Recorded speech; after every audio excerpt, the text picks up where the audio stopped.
وبتمنى أصدقائي ببداية الفيديو تحطولي لايك. يلا نبلش. وأهلا وسهلا فيكم بفيديو جديد. فيديو اليوم بدنا نعمل بقلاوة بالفستق الحلبي، وها هي المكونات اللي بدنا اياها.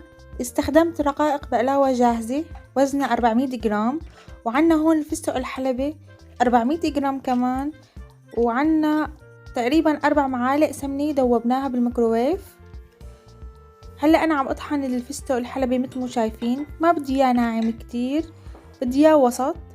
قسمت كمية الفستق الحلبي لقسمين مشان ما تنعم معي كتير بالمكسر وانا عم بطحنها. وهيك بكون خلصت من طحن الفستق الحلبي. وهلا انا رح احط للفستق الحلبي معلقة سمنة، وحطينا معلقتين قطر مثل ما شايفين. وهلا عم حركهم كتير منيح لحتى اوصل لهذا القوام اللي انتو شايفينه. هيك بنكون خلصنا من حشوة الفستق الحلبي. هون انا عملت القطر جاهز عندي، وهو سخن حطيت له معلقة سمنة. لازم تكون السمنة هون كتير طيبة لانه حتجيب طعمة البقلاوة. وهلا رح افتح علبة الرقائق مشان نبلش بتشكيل البقلاوة. هلا انا رح اقسم الرقائق لقسمين، ورح شيل قسم منهم لانه الرقائق فورا بتنشف، واذا نشفت معنا ما رح نقدر نشكلها لانه رح تتكسر معنا، لذلك رح نقسمها قسمين.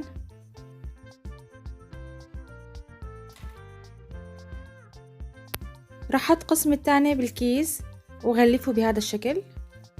بخلص من القسم الاول بعدين بستخدم القسم الثاني افضل. وهلا عم حط الفستق الحلبي بقلب الرقائق مشان لفه.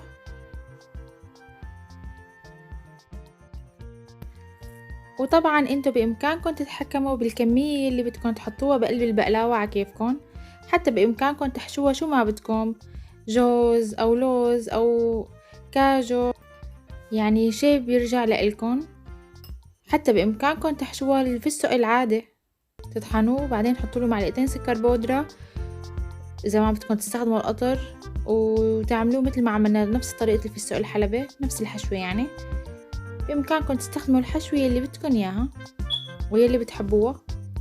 وهلأ بلشنا نلف الرقائق بهذا الشكل، وعم اضغطها كتير منيح لحتى يتشكل عنا مثل القالب، مشان وقت بدي اقطع البقلاوة ما ينزل منها الفستق. ولا هلأ بدنا نقطع البقلاوة، وانا رح اقطعها بغطا ديدوران او اي غطا نفس الشكل يكون بيعطي نفس النتيجة. يعني هذا اقرب شكل للبقلاوة الجاهزة اللي مشتريها نحنا، لقيت هذا الحل الانسب. طبعا غسلت الغطا كتير منيح ونشفته، وهلا عم قطع بهذا الشكل مثل ما انتم شايفين. كتير طريقة سهلة، وبيطلع معنا شكل حبة البقلاوة مثل الجاهزة تماما. ورجعت اعمل وحدة تانية معاكم وقطعها قدامكم عشان تشوفوا الطريقة كيف. الطريقة كتير سهلة، وانا دائما بعملها بنفس هذا الشكل، وابدا ما بتعجن بعد الخبز، وبيستوي قلبها كتير منيح. وطبعا هنا عم نضغطها قبل ما نقطعها بالقالب، يعني بالغطا قصدي.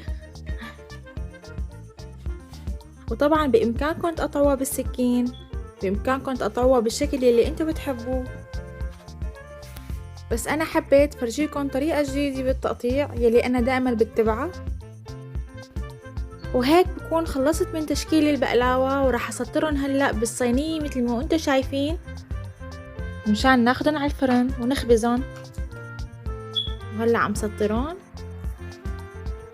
وانا ما دهنت الصينية من تحت بالسمنة لاني بس اللي خلصت من تسطير البقلاوة راح احط سمنة من فوق وراح تتشرب كلياتها، لذلك ما في داعي احط سمنة تحت البقلاوة، بكتفي اني احط لها سمنة من فوق وبس.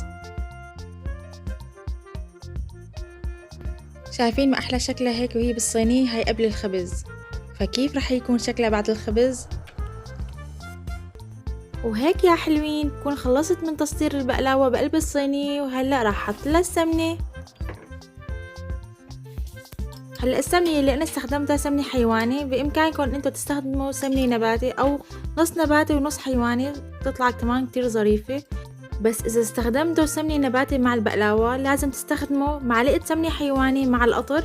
وقت بدكم تحطوا القطر عليها ومع القطر بيكون في معلقة سمنة حيواني بيجيب طعمة البقلاوة كلياتها وبيبين كأنكم حاطين سمنة حيواني بقلب البقلاوة، يعني غش.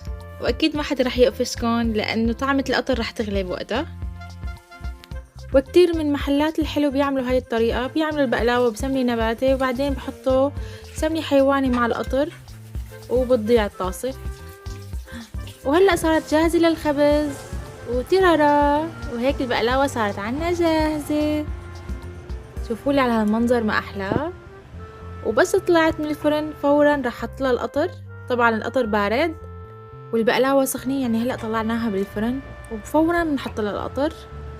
وطبعا كمية القطر اختياري، انتو بتتحكموا فيها. في عالم بتحب قطرة كتير وفي عالم بتحب قطر خفيف، فانتو شو بتحبوا بإمكانكم تعملوا. بس أهم نقطة يكون القطر سميك مو خفيف أبدا. يعني شو بدكن أحسن من هيك؟ بقلاوة منزلية بربع ساعة كانت جاهزة وشوفولي على هالمنظر ما أحلى، والله تقولوا إنها جاهزة. شايفين لونها ما أحلى؟ وهيك بنكون وصلنا لنهاية الفيديو. بتمنى تدعموني وتحطولي لايك وتشتركوا بالقناة إذا كنتم مو مشتركين، وباي.